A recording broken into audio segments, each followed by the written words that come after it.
Welcome to online स्टडीपुर। और आज आपको थोड़ी सी मैं इम्पोर्टेंट बात बताने जा रहा हूँ, थोड़ा सा ध्यान से सुनिएगा।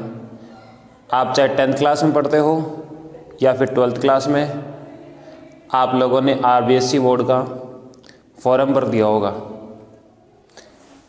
नहीं, सबका भर चुका है। और फॉर्म भर चुका है, इसका मतलब एग्ज़ाम होना तय है कि आपके बोर्ड एग्ज़ाम तो होंगे।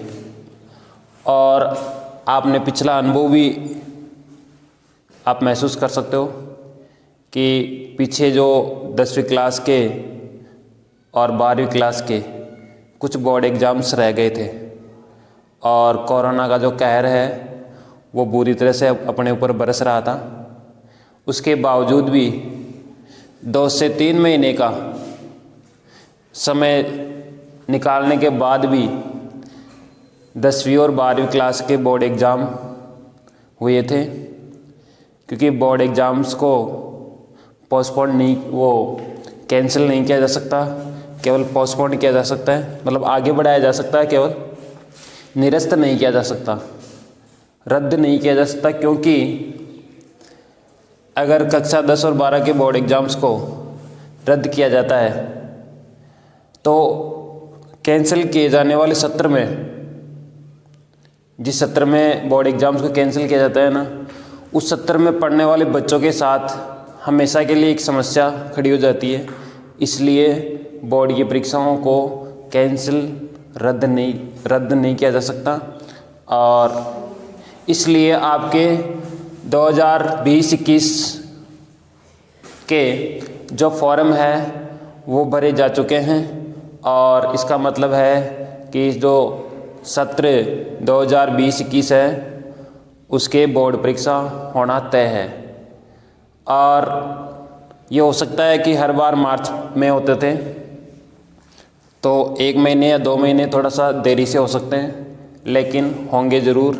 तो इसका मतलब ये है कि आपको पढ़ाई में लग जाना चाहिए। स्कूल खुलने का आपको इंतज़ार नहीं करना चाहिए, क्योंकि स्कूल खुले या नहीं खुले एग्ज़ाम होंगे। और पिछला अनुभव जो रहा उससे मैं आपको बता दूं कि अभी 2020 में और जो बोर्ड परीक्षाएं जो 2 महीने से लेट हुई थी, 10वीं क्लास में हुई थी, जो गणित और सामाजिक विज्ञान, ये 2 परीक्षाएं लेट हुई थी। मतलब बच्चों को 2 से 3 महीने का समय मिल गया था इसकी तैयारी करने के लिए। मात्र 2 सब्जेक्ट पढ़ना था और 2 से 3 महीने का समय उनके पास था। इसके बावजूद, समय ज़्यादा होने के बावजूद रिजल्ट में सुधार होना चाहिए था, परिवर्तन होना चाहिए था, और सुधार होने के बजाय बिगड़ गया रिजल्ट। बहुत सारे बच्चों का रिजल्ट, जिन बच्चों की तैयारी अच्छी कर रखी थी, जो निश्चित समय पर एग्ज़ाम अगर होते तो जिन बच्चों की अच्छी तैयारी थी, जो बच्चा 90% मार्क्स लाने वाला था मैथमेटिक्स में, वो बच्चा देरी से एग्ज़ाम होने के कारण 50%, 30% मार्क्स लेके आ रहा है। बहुत सारे बच्चे हैं। मैंने 10 साल के इस टीचिंग लाइन के कैरियर में आपको बता दूं, पहली बार इतना समय मिलने के बाद भी पहली बार इतने बच्चे सप्लीमेंट्री आए हैं। और मैथमेटिक्स में इस बार पता है क्या हुआ है, मैथमेटिक्स में इसमें बहुत ज़्यादा लोग सप्लीमेंट्री आए थे। कोरोना की वजह से समय भी ज़्यादा मिल गया था, लेकिन बच्चे कंफ्यूज थे, इसलिए वो शायद पढ़ाई नहीं कर पाए। और इसी कारण से इस बार मतलब ऐसे ऐसे बच्चे आपको बता दूं जिनके ऑल ओवर सब्जेक्ट, मतलब बाकी के 5 विषयों में 80% बन रही है और गणित में सप्लीमेंट्री आ रहा है। बताओ क्यों? क्योंकि कोरोना ने उनको कंफ्यूज कर दिया, पढ़ना है कि नहीं पढ़ना है। तो मैं आपको बता दूं, ये जो वीडियो में इतनी बातें बताने का एक ही मतलब है कि एग्ज़ाम जो है आपके 2020-21 के, वो होंगे और होके रहेंगे। तो आप चाहे तैयारी करने के लिए आज से लग जाओ, और चाहे आप तैयारी करने के लिए जैसे आपको रिजल्ट वो टाइम टेबल आ जाएगा, ये लोग 5 दिन बाद से एग्ज़ाम शुरू होंगे, तब लग जाओ। तो आपको पता है 5 दिन में कोई तैयारी होती नहीं है, ठीक है? तो 5 दिन में कोई किसी प्रकार की तैयारी होती नहीं है। तो तैयारी में आज से आपको लगना पड़ेगा। और आपके जो मैथमेटिक्स सब्जेक्ट की फुल जिम्मेदारी है वो आपकी मैं लेता हूँ। और चाहे आप इंग्लिश मीडियम से हो, चाहे हिंदी मीडियम से हो, चाहे आप 10th क्लास के हो, चाहे 12th क्लास के हो, दोनों दोनों माध्यम हिंदी और इंग्लिश और दोनों कक्षाएं 10वीं और 12वीं के वीडियो आपको ऑनलाइन स्टडी पूर्व में मिलते रहेंगे। और यदि आप चाहते हो कि और भी विषय की क्लास आपके इस चैनल पर लगाई जाए तो आप कमेंट बॉक्स में लिख के ज़रूर बताएंगे। अदरवाइज़ आपको पढ़ना है। मैथमेटिक्स विषय सबसे ज़्यादा प्रॉब्लम क्रिएट करता है। मैथमेटिक्स सब्जेक्ट ऐसा है जिसको अपन बिना टीचर के नहीं पढ़ सकते, बिना समझाए नहीं समझ सकते। और बाकी चाहे सब्जेक्ट हिंदी हुआ, SST हुआ, ये लर्निंग सब्जेक्ट है, संस्कृत हुआ या लर्निंग सब्जेक्ट है। साइंस में भी कुछ चैप्टर ऐसे होते हैं जो लर्निंग होते हैं, आप बैठे बैठे लर्न कर सकते हो। बाकी मैथमेटिक्स में कोई भी चैप्टर ऐसा है नहीं जिसमें आप लर्न कर सकते हो। लर्निंग का कुछ भी नहीं है, समझना पड़ता है। और यह ऑनलाइन स्टडी पूर्व चैनल आपके सदैव साथ रहेगा और आपका स्नेह इसी तरह से बना रहे, चलता रहे। और आज हम पढ़ाई को शुरू करते हैं। बस आपको सिर्फ ये ध्यान रखना है कि आपके बोर्ड एग्ज़ाम होंगे, ये चीज़ अपने दिमाग में बिठा लो। और अभी भी देखो कुछ ऑफलाइन स्टूडेंट्स भी है, ऑनलाइन स्टूडेंट्स भी है, सीरियस नहीं है इस चीज़ को लेकर के कि बोर्ड एग्ज़ाम होंगे कि नहीं होंगे। एक धोखा पिछले जो सेशन में बच्चे थे ना 2019-20 में, उनके साथ हो चुका है। और ये कोरोना ऐसे चलता रहेगा।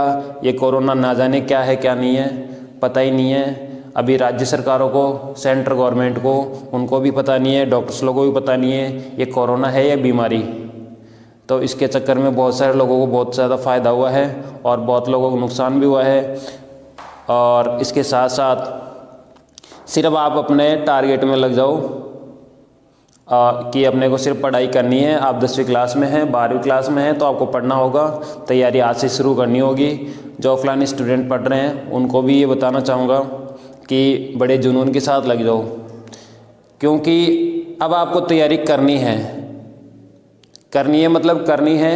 बोर्ड एग्ज़ाम आपका होना है, बोर्ड फॉर्म भर चुका है, तो ये आपको लग जाना चाहिए पढ़ाई में, ठीक है। और जैसे भी आपकी बुक्स वगैरह है, नोटबुक है, और डेली प्रॉपर अपना वर्क करो, चेक कराओ। और अगर मान लो आपकी ऑफलाइन क्लासेस नहीं हो पा रही है, कोई बात नहीं, ऑनलाइन स्टडी पूरा आपके साथ में है। ऑनलाइन स्टडी पूरा पे आप कंटिन्यू वीडियो देखते रहिए और लगे रहिए। मैं आपको मतलब पूरी श्योरिटी के साथ कहता हूँ कि अगर मैथ की आपने पूरी क्लासेस यहाँ से देख ली और मैंने जैसे जैसे इंस्ट्रक्शंस निर्देश आपको देता हूँ वैसे अगर आप करते रहे तो आपके मैथमेटिक्स सब्जेक्ट की फुल प्रिपरेशन जो है बहुत ही अच्छे तरीके से हो जाएगी। इसकी पूरे विश्वास के साथ मैं आपको कह रहा हूँ और आप लोग जुड़े रहिए। धन्यवाद। अब शुरू करते हैं आज की क्लास। आज की क्लास के अंदर है, अभी तो मैं केवल हिंदी मीडियम 10वीं क्लास चल रही है।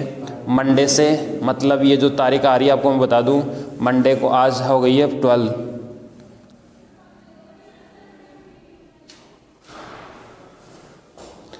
12 डेट हो गई है।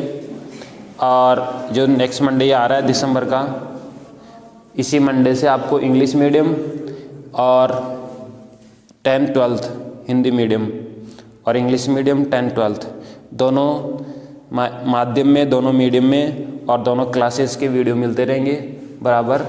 तो देखते रहिए ऑनलाइन स्टडी पूर्व। यस, हम पढ़ रहे थे कक्षा 10 विषय गणित, और प्रश्नमाला जो चल रही थी, प्रश्नमाला वो है आपकी 5.1। और 5.1 में पहला प्रश्न हो चुका था आपका, दूसरा प्रश्न हो चुका है, तीसरा प्रश्न, प्रश्न संख्या 3। और प्रश्न संख्या 3 में पूछा है कि संख्याओं की निम्नलिखित सूचियों के लिए समांतर श्रेणी की जांच करनी है और इनमें कोई भी समांतर श्रेणी है तो इसका सार व अंतर ज्ञात कीजिए और इसके अगले 4 पद ज्ञात कीजिए।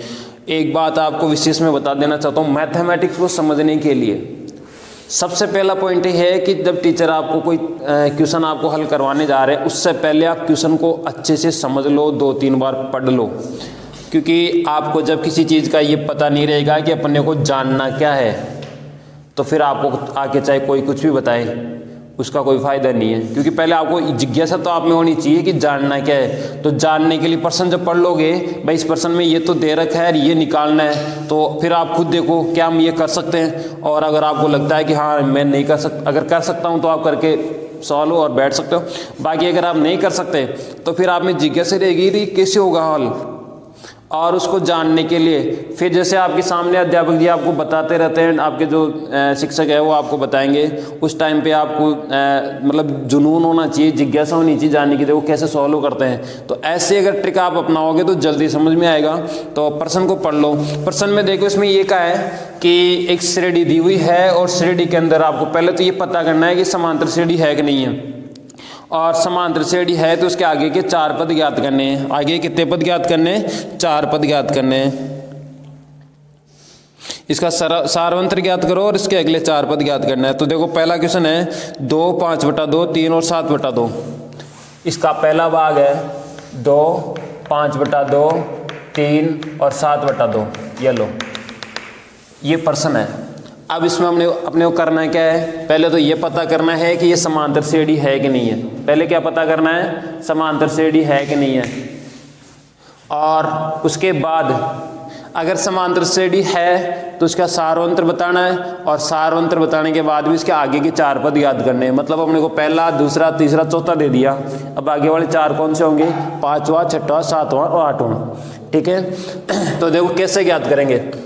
सबसे पहले तो जांच करते हैं किस बात की, कि ये समांतर श्रेणी है कि नहीं है। तो जांच करने के लिए मैंने आपको क्या बताया था, इसका जब बेसिक कराया था 5.1 का जब बेसिक करवाया था कि समांतर श्रेणी होती क्या है, उस समय मैंने आपको बताया था कि इसके जो क्रमागत पद है ना, उनके बीच का जो अंतर है वो समान होना चाहिए। जैसे इन दोनों के बीच का अंतर समान होना चाहिए, 5/2 और 3 का अंतर समान होना चाहिए, और 3 और 7/2 इनके बीच का अंतर समान होना चाहिए। तो इन दो क्रमागत पदों के बीच का अंतर जो है वो सभी में क्या होना चाहिए? समांतर होना चाहिए। तो यहाँ पे देखो A1 का मान है 2 और A2 का मान है 5/2। तो A2 में से क्या कर दो? A1 को घटा दो, यानी 5/2 में से घटा दो 2/1 को। 2/2 का मतलब 2/1, और एलसीएम ले लो, कितना आएगा? 2। इसका आएगा एलसीएम 2, तो ये हो जाएगा 5। देखो 2 का भाग 2 में दिया, 2 आया, और 1 आया, और उसको 5 से गुणा कर दो, माइनस 1 का भाग 2 में 2, कितना आया? 2, और उसको 2 से गुणा कर दो, 4 आया, और घटा आया तो कितना आया? 1/2। इसी प्रकार से आप A3 में से A2 को घटा दो, मतलब तीसरे पद में से दूसरे को घटाना है। तो तीसरा पद है अपना 3/1 और दूसरा पद है 5/2। घटाएंगे तो एलसीएम लेंगे। सबसे पहले भिन्नों का घटाव है, बेसिक में आपको आना चाहिए ये। तो भिन्न एलसीएम लिया अपन ने 2, और 1 का भाग 2 में दे देंगे तो कितना आ जाएगा? 2 आ जाएगा, और 2 को गुणा कर देंगे 3 से 2 6 माइनस, और ये 5, क्योंकि 2 का भाग 2 में देंगे 1, और 1 को 5 से गुणा कर देंगे 5। 6 में से 5 घटा दो, 1/2। देखो सारवंतर समान आ रहा है। एक और पद दिया हुआ है A4 में से क्या कर दो? A3 को घटा दो 4 में से, यानी कि चौथे पद में से तीसरे पद को घटा दो। चौथा पद क्या है? 7/2, और तीसरा पद क्या है? 3/1। तो घटाओ, वही एलसीएम ले लो 2, और अब देखो यहाँ पे 2 और 1 का एलसीएम 2 आ गया। 2 का भाग दे दो 2 में 1 को 7 से गुणा कर दो, 7 एकम 7, माइनस 1 का भाग दे दो 2 में 2, और 2 को 3 से गुणा कर दो 6, तो यह आ गया 1/2। अब बताओ, तो यहाँ पे पहले दोनों पदों का अंतर 1/2, दूसरे वाले दोनों पदों का अंतर भी 1/2, और तीसरे वाले दोनों पद, ये देखो आगे वाले दोनों पदों का भी 1/2। तो यहाँ ही लिखेंगे अपन, यहाँ सारवंतर D बराबर 1/2 समान है। अतः यह एक समांतर श्रेणी है। क्या है? समांतर श्रेणी है। अब इसके आगे के 4 पद ज्ञात करने हैं। क्या करने हैं? समांतर श्रेणी है तो आगे के 4 पद ज्ञात करने हैं, और अगर समांतर श्रेणी नहीं है तो फिर आगे के 4 पद अपन ज्ञात कर भी नहीं सकते, और कर नहीं सकते तो करना भी नहीं है। तो समांतर श्रेणी हो तो आगे के ही 4 पद ज्ञात करने हैं, नहीं हो तो लिख के छोड़ देना है कि ये समांतर श्रेणी नहीं है, नहीं हो तो, लेकिन है तो आगे के 4 पद ज्ञात करेंगे। तो आगे के 4 पद कौन सा है, देखो 1 2 3 4 पद दे दिया, 5वां 6वां 7वां 8वां। तो 5वां पद ज्ञात करने के लिए A5 का मान, अच्छा A का मान कितना है यहाँ पे 2, ठीक है। तो ये हो जाएगा A5 का फॉर्मूला क्या होता है A+4D। ये आपको मैंने समांतर श्रेणी के व्यापक रूप में बताया है कि A5 का होता है A+4D, A6 का होता है A+5D। मतलब यहाँ जो मान आएगा उससे 1 कम आएगा D के पास में, ठीक है। तो यहाँ देखिए A5 = A+4D। A का मान कितना 2 + 4 और D का मान कितना 1/2, 1/2। तो इसको काट दो, कितना आया 2। तो यह आ जाएगा 2 + 2 कितना आया 4। इसी प्रकार से A6 निकाल लो, A6 का मतलब A+5D और तो A का मान 2/1 + 5 और गुणा D का मान कितना 1/2। कटेगा नहीं तो इसको क्या कर दो, गुणा कर दो, 2/1 और प्लस 5/2। अब एलसीएम ले लो, कितना आएगा एलसीएम दोनों का एलसीएम आएगा 2। तो देखो 1 का भाग 2 में देंगे 2 और 2 को 2 से गुणा करेंगे 4, 2 का भाग 2 में देंगे 1 और 2 का भाग देंगे तो 1 और 1 को 5 से गुणा कर देंगे 5। तो कितना आया 9/2। इसी प्रकार से इसका 7वां पद निकाल लो। 7वां पद के लिए देखो A+6D, ठीक है। A का मान कितना जाएगा 2 और +6 गुणा D का मान कितना आया 1/2। काट दो, कितना बचा यहाँ पे 3। तो ये हो जाएगा 2 + 3 कितना आया 5 आ गया। इसी प्रकार से आप इसका 8वां पद ज्ञात कर सकते हैं A8। इसका हो जाएगा A+7D और A का मान 2 और 7 गुणा D का मान 1/2, ठीक है। और बराबर आ जाएगा 2 + 7 = 7 और /2। तो यह आ जाएगा एलसीएम कितना आ जाएगा 2।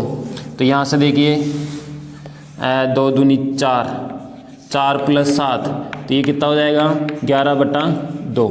ये लो, इस तरीके से आप ये इसका 5वां 6वां 7वां 8वां पद ज्ञात कर सकते हो। और यहाँ लिख सकते हो दी गई समांतर श्रेणी के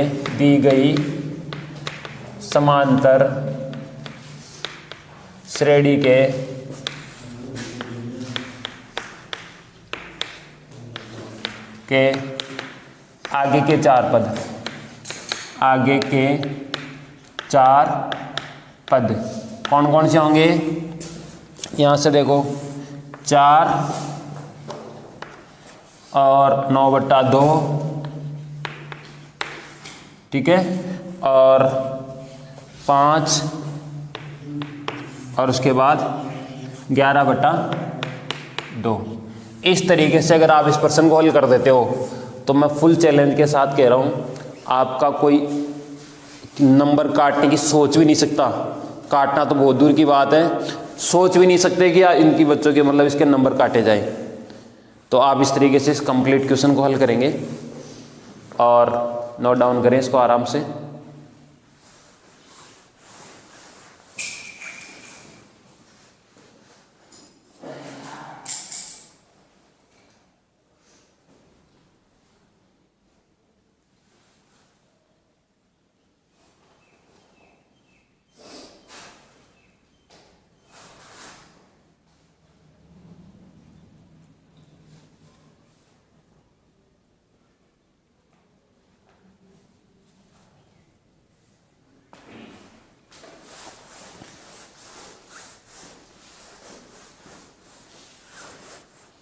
वीडियो को शेयर करके उन बच्चों तक ज़रूर पहुंचाएं जिनको इस वीडियो की सख्त आवश्यकता है ना।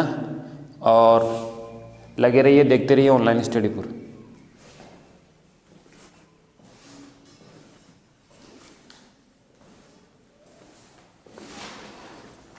अच्छा, इसका दूसरा भाग अपन यहीं कर सकते हैं। देखो दूसरा भाग किया जा सकता है क्योंकि अपने पास बोर्ड पे थोड़ी जगह है और इसका दूसरे भाग में है माइनस का 1/2, माइनस का 1/2, माइनस का 1/2। यहाँ से शुरू करता हूँ इसका दूसरा भाग, माइनस का 1/2, माइनस का 1/2, माइनस का 1/2 और माइनस का 1/2। यह है। तो सारवंतर ज्ञात करना है। पहले तो जांच करनी है कि ये समांतर श्रेणी है कि नहीं है, तो जांच कर सकते हैं। देखो जांच के लिए वही आपको पता है क्या करना है, जांच A2 में से घटा दो A1, तो A2 है माइनस का 1/2 और घटाना है माइनस का 1/2। ठीक है, तो इस तरीके से देखो कैसे घटाया जाएगा, माइनस का 1/2 और माइनस माइनस क्या हो जाएगा, प्लस 1/2। ठीक है, देखो माइनस को माइनस से गुणा करेंगे ना तो प्लस का 1/2, प्लस का 1/2, तो ये प्लस का 1/2 और माइनस का 1/2 कट जाएगा और क्या जाएगा, 0। और इसी प्रकार से देखो A3 में से A2 को घटा देंगे माइनस का 1/2 और वही माइनस, देखो A3 माइनस का 1/2 और फिर घटाएंगे माइनस का 1/2। भाई देखो एक चिन्ह तो यहाँ पे आता है माइनस का, है ना, एक चिन्ह तो माइनस का यहाँ है और एक चिन्ह देखो इनके साथ में आ रहा है, तो दोनों माइनस माइनस गुणा करके क्या हो जाएगा, माइनस का 1/2 और प्लस का 1/2। तो इस तरह से ये दोनों कट के क्या आ जाएगा, 0। इसी प्रकार से A4 में से A3 को घटाना है तो माइनस का 1/2 और माइनस माइनस का 1/2। ये लो, अब बताओ माइनस का 1/2 और माइनस माइनस 1/2 तो बराबर आ जाएगा, ये सॉरी प्लस का हो जाएगा ना, यहाँ प्लस का कर दो और ये कट जाएगा और क्या जाएगा, 0। इस प्रकार से देखो सारवंतर क्या आ रहा है, एक समान आ रहा है, 0 0 0 आ रहा है। सारवंतर कैसा आ रहा है, एक समान आ रहा है। एक समान जब सारवंतर आता है मतलब इन दोनों पदों के बीच का अंतर भी 0, इन दोनों पदों के बीच का अंतर भी 0 और इन दोनों के पदों के बीच का अंतर भी 0, मतलब क्या है, समान अंतर है। क्रमागत पदों के बीच में कैसा अंतर है, समान अंतर है। जब समान अंतर होगा तो श्रेणी कैसी होगी, समानांतर होगी। तो देखो यहाँ पे लिखो, यहाँ सारवंतर, यहाँ सारवंतर, सारवंतर D बराबर 0 समान है। अतः दी गई श्रेणी, अतः यह है एक समांतर श्रेणी है, समांतर श्रेणी है। और इसके आगे के 4 पद ज्ञात करने, तो 4 पद ज्ञात करना बहुत ही सिंपल है, क्योंकि ये सारे पद देखो आप सेम ही है ना यहाँ पे, तो आप सीधा सीधा ही लिख सकते हो। A5 बराबर माइनस का 1/2, A6 बराबर भी माइनस का 1/2 और A7 बराबर भी माइनस का 1/2, A8 बराबर भी माइनस का 1/2। ये लो, इस तरीके से आपका ये प्रश्न संख्या 2 हल हो जाता है। यह प्रश्न संख्या 2 क्या हो जाता है, हल हो जाता है। अब आगे चलते हैं और इसका प्रश्न संख्या 3 करते हैं सॉल्व। बहुत ही अच्छा प्रश्न है, नोट डाउन हो गया।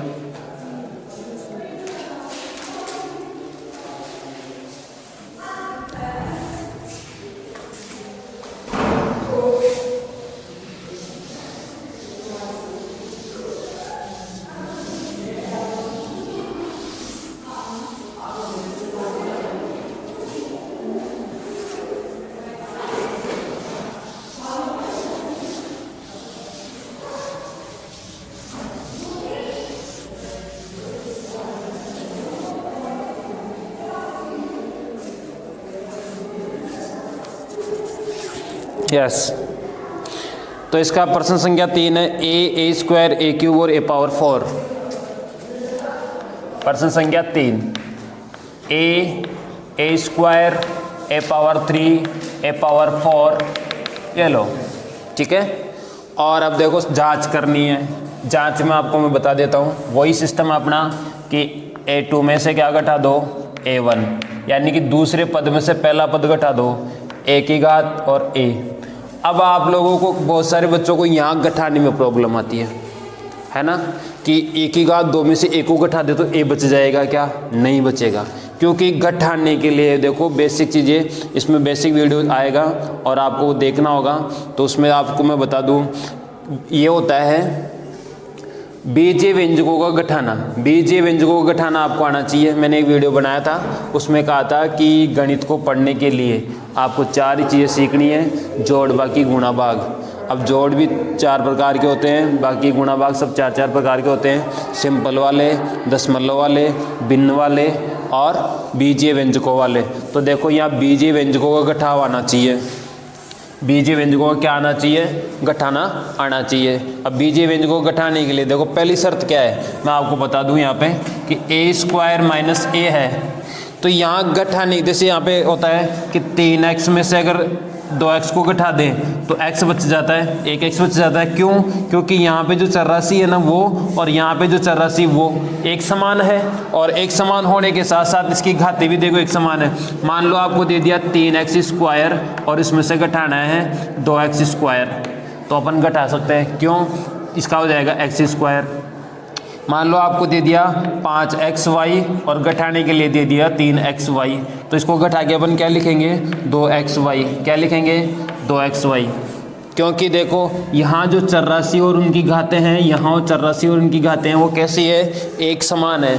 कैसी है, एक समान। देखो x और y चरराशि है, यहाँ पे भी x y चरराशि है, x y पे एक घात है, y पे भी एक घात है, x पे भी एक घात है, y पे भी एक घात है। तो हम यहाँ पे क्या कर सकते हैं, इस 5 में से इस 3 को घटा करके 2xy लिख सकते हैं।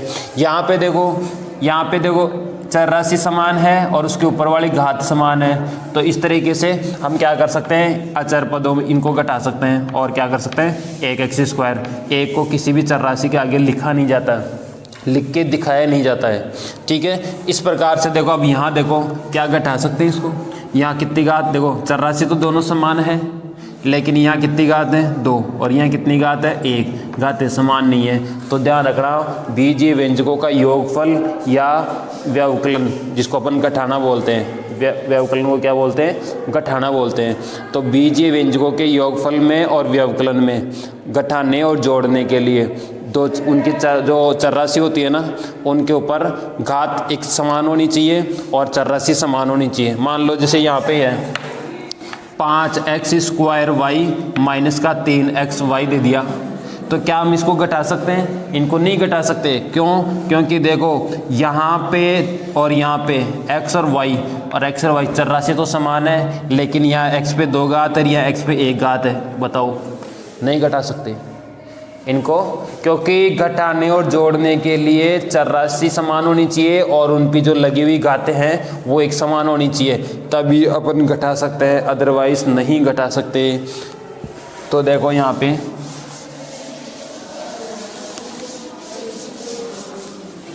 समझो इसको, तो यहाँ देखो सिर्फ कॉमन ले सकते हैं चाहे तो अपन, क्योंकि यहाँ देखो 2 घात और ये 1 घात कॉमन लेंगे तो आ जाएगा यहाँ पे, और a-1 आ जाएगा। क्योंकि देखो एक कॉमन लेते हैं ना, जो संख्या बाहर कॉमन लेते हैं उसका क्या करते हैं, इनमें भाग दे के ब्रैकेट में लिख देते हैं। तो a में a² में अगर a का भाग देंगे तो a आ जाएगा और माइनस ही आएगा, और a में a का भाग देंगे तो 1 आ जाएगा। इसी प्रकार से a3 में से a2 को घटाना है। a3 क्या है, a³ माइनस a² बराबर, देखो a³ माइनस a², इसमें से घटाना है। तो घटाने के लिए देखो घटा तो सकते नहीं, क्यों? क्योंकि यहाँ घात 3 और यहाँ कितनी घात है, 2। ये अगर घातें समान होती, अगर यहाँ 2 और यहाँ 2 था तो ये a² में से a² घटा के 0 लिख देते, और अगर यहाँ 1 घात 3 और यहाँ भी 3 होती तो हम ये क्या कर देते, 0 कर देते। लेकिन यहाँ नहीं घटा सकते, तो a² कॉमन ले सकते हैं, क्योंकि a² इसमें भी है इसमें भी है। तो a² का यहाँ भाग देंगे तो a आ जाएगा, और यहाँ भाग देंगे तो 1 आ जाएगा। और ऐसे ही देखो a4 में से a3 को घटाना है, तो a⁴ में से a⁴ को घटा दूँ, तो वही a⁴ कॉमन ले लेंगे ना, तो a-1 आ जाएगा। अब मुझे एक चीज़ ये बताओ, क्या ये सार अंतर समान है, क्या समान है? बहुत सारे बच्चे कह रहे हैं समान है, लेकिन मैं कह रहा हूँ कहाँ समान है बेटा। ये देखो a-1 है, a-1 है, a-1 है, यहाँ तो समान है, लेकिन यहाँ देखो घात 1 है, यहाँ घात 2 है, यहाँ घात 3 है, तो समान नहीं है ना। तो यहाँ सीधा सा लिख दो कि दी गई समांतर श्रेणी का सारवंतर समान नहीं है। यहाँ ये लाइन पूरी लिखना है, दी गई समांतर श्रेणी का समांतर श्रेणी का सार्वअंतर समान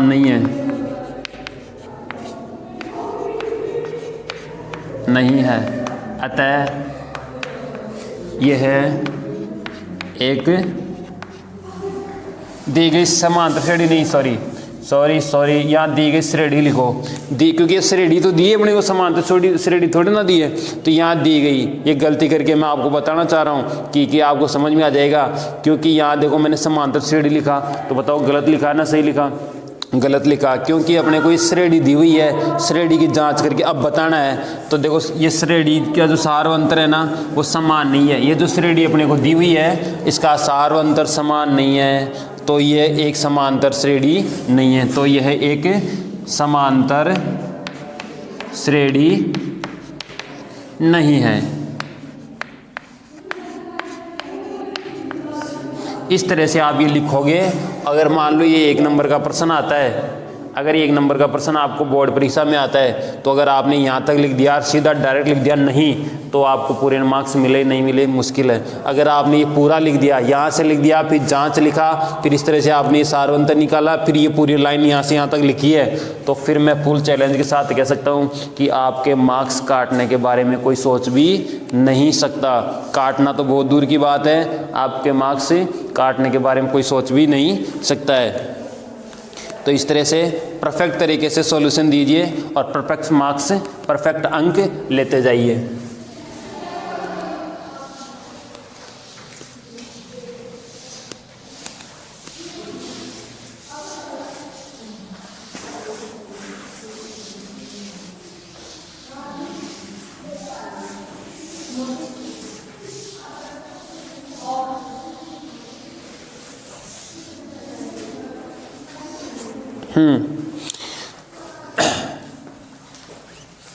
आगे है प्रश्न संख्या 4, यहाँ से शुरू कर देते हैं, 3 के बाद 4। और प्रश्न संख्या 4 का जो है √3, √6, √9, √12। तो देखो इसमें दिया हुआ है √3, √6, √9 और √12।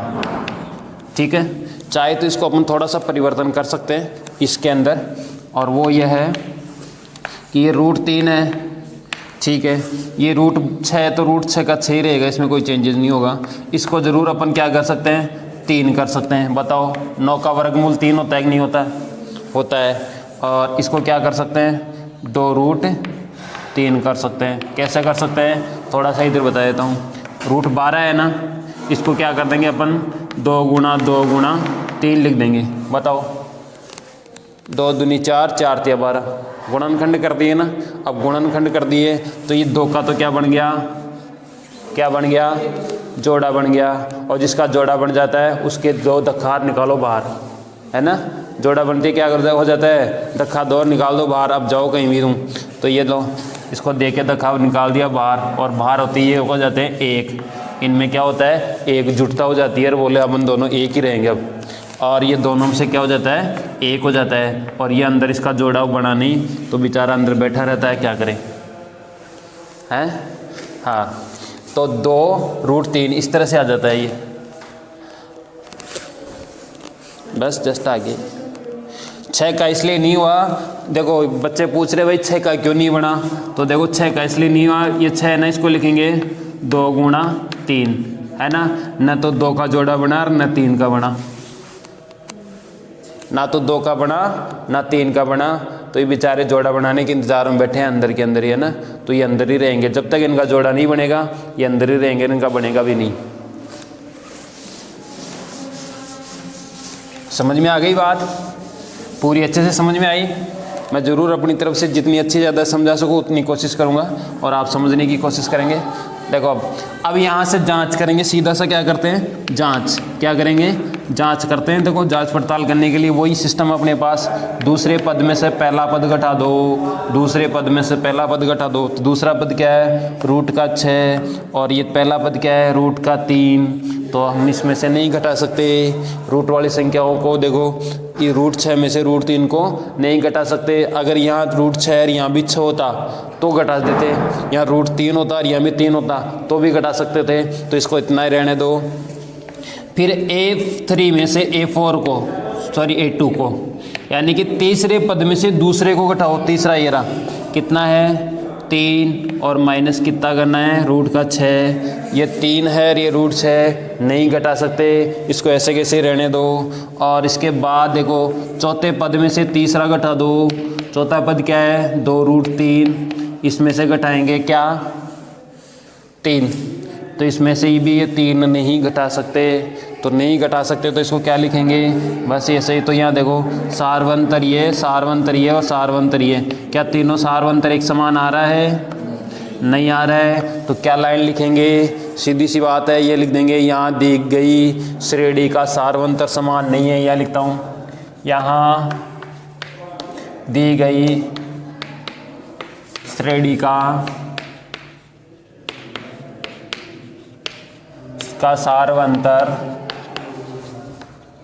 सारवंतर डी समान नहीं है, समान नहीं है। अतः यह एक समांतर श्रेणी नहीं है। ये लिखेंगे ना, यही लिखेंगे ना, ये समांतर श्रेणी नहीं है। इसके बाद लगे हाथ, देखिए 5वां प्रश्न, इसके हाथ लगे हाथ, देखिए सिर्फ 5वां प्रश्न और बताएंगे, फिर कल की वीडियो में डाल देंगे जो भी है। ये बहुत अच्छा क्वेश्चन है। देखो रूट 2, रूट 8 और रूट 18 और रूट 32 ये दे रखा है। ये लो समझो इसको, ये समझने लायक क्वेश्चन है, बहुत ही अच्छा है। इसमें देखो ये 2 तो ऐसे कैसे रह जाएगा, मैं आपको बता दूं। और 8 को आप ऐसे लिख लो 2 गुणा 2 गुणा 2, है ना। और 18 को आप यूँ लिख लो 2 गुणा 3 गुणा 3। ये गुणनखंड करके लिख रहा हूँ मैं, आप लोग लिख सकते हो 2 गुणा 2 गुणा 2 गुणा और 2, ये 2 2 है, ध्यान रखना है। तो इस तरीके से ये चलता रहेगा। अब जिनका जोड़ा बन गया उनके देख के दिखा निकाल दो बाहर। देखो इसका तो ये अकेला ही है, यहाँ इनका बन गया जोड़ा, निकाल दो बाहर और हो जाएगा 1। यहाँ पे भी देखो 3 का बन गया तो 3 रूट 2, और यहाँ देखो इसका भी बन गया, इसका भी बन गया, 1 और आएगा 2 इसमें, है ना। तो 2 इसमें से 1 2 बाहर आ जाएगा, इसमें से 1 2 बाहर आ जाएगा, और दोनों गुणा करके कितना हो जाएगा 4 रूट 2। इस तरह से ये समांतर श्रेणी को हमने पदों के मान को बदल लिया थोड़ा सा, है ना, मतलब उनका रूप चेंज कर लिया है और कुछ नहीं किया। अब जांच करो, जांच करेंगे तो सिंपल सी बातें हैं। जांच में क्या आ जाएगा, जांच में आ जाएगा कि ये समांतर श्रेणी में देखो A2 में से A1 को घटा दो, मतलब दूसरे पद में से पहले पद को घटा दो।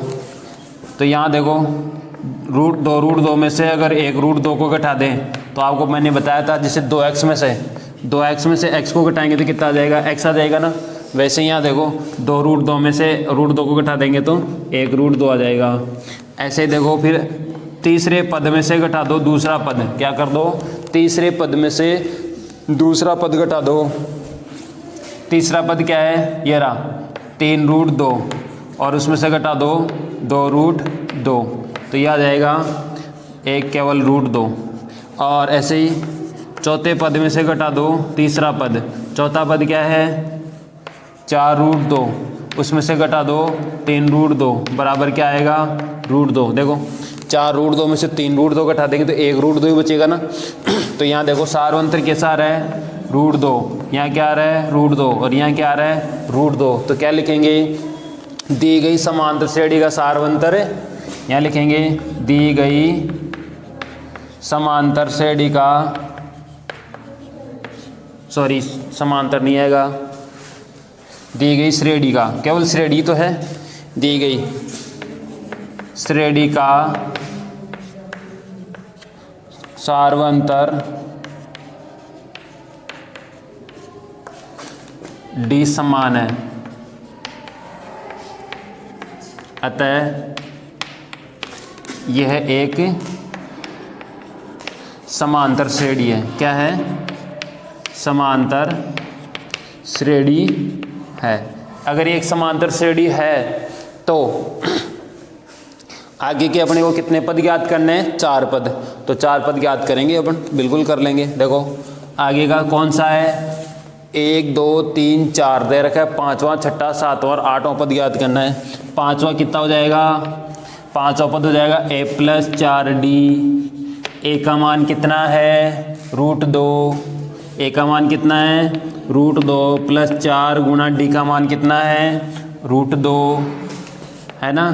अब मुझे एक चीज़ ये बताओ, √2 और 4 √2 जोड़ेंगे तो कितना हो जाएगा? 5 हो जाएगा ना। ये 1 √2 या कुछ भी नहीं लिखा तो 1 समझ सकते हो आप, है ना। 1 √2 और 4 √2, 5 √2, 5 √2। अभी मैंने ये क्या कहा था आपको कि इसके अंदर 2 है, जोड़ा बन गया ना, तो बाहर आके 1 हो जाता है, सिंगल हो जाते हैं ये, है ना। और अगर सिंगल है बाहर तो अंदर जाके क्या बन जाएगा? जोड़ा। तो देखो 5 क्या है? बाहर है ना। अगर मैं इसको अंदर भेज दूँ जा भाई तो क्या बन जाएगा? ये जोड़ा। तो जोड़ा बन जाएगा तो कैसे हो जाएगा? 5 गुणा 5 हो जाएगा और ये 2 रह जाएगा अंदर। 2 तो अंदर और पहले से ही है, और ये 5 जब अंदर जाएगा तो 5 गुणा 5 क्या हो जाएगा? जोड़ा बन जाएगा ना इसका। अब इनको गुणा कर दो। गुणा करेंगे तो देखो 5 25 और 25 दूना 50, इस तरीके से आ जाएगा √50 आगे वाला पद, है ना। और ऐसे ही इसका 6ठा पद क्या आ जाएगा? a + 5d और a का मान √2 और d का मान 5 √2, और ऐसे 1 और 5 कितने हो गए? 6 √2, और वैसे ही 6 अंदर जाएगा तो क्या बन जाएगा? जोड़ा। 6 गुणा 6 हो जाएगा और ये 2। अब बताओ 6 गुणा 6 36, और 36 को 2 से गुणा किया तो 72, है ना। सुना ना? 71 72 73, है ना। 71 सिंह 72 सिंह 73 सिंह, ऐसे सुना है ना, वो 72। और ये लो A7 का मतलब वो 7वां पद है। तो 7वां पद कैसे आएगा? a + 6d और a का मान √2 + d का मान 6 √2। ये 6 √2 है d का, लेकिन 6 इसके साथ है, तो ये कितना हो गया? 7 √2। अब 7 अंदर जाएगा तो क्या बन जाएगा? जोड़ा बन जाएगा। और ये 2 7 7 49 को 2 से गुणा किया तो 98, ठीक है। और इसका ये 8वां पद a + 7d, a का मान कितना? √2 और d का मान कितना? √2, तो 7 √2 गया। ये हो गया, कितना हो जाएगा? कितना हो जाएगा भाई? ध्यान दो, 8 √2 कितना हो जाएगा? अब 8 को रूट इनके अंदर भेज देंगे तो क्या बन जाएगा? 8 गुणा 8 जोड़ा, और इनको गुणा करेंगे 8 × 64, 64 को 2 से गुणा करेंगे तो 128। ये लो, कर दो कमाल, उड़ा दो गर्दा। बिहार में गर्दा उड़ता है ना, वैसे आप भी उड़ा दो। यहाँ पे मैथमेटिक्स के साथ ऑनलाइन स्टडीपुर पे जुड़े रहिए, देखते रहिए और आपकी मैथ को स्ट्रॉन्ग बनाते रहिए। थैंक यू, धन्यवाद, वेलकम।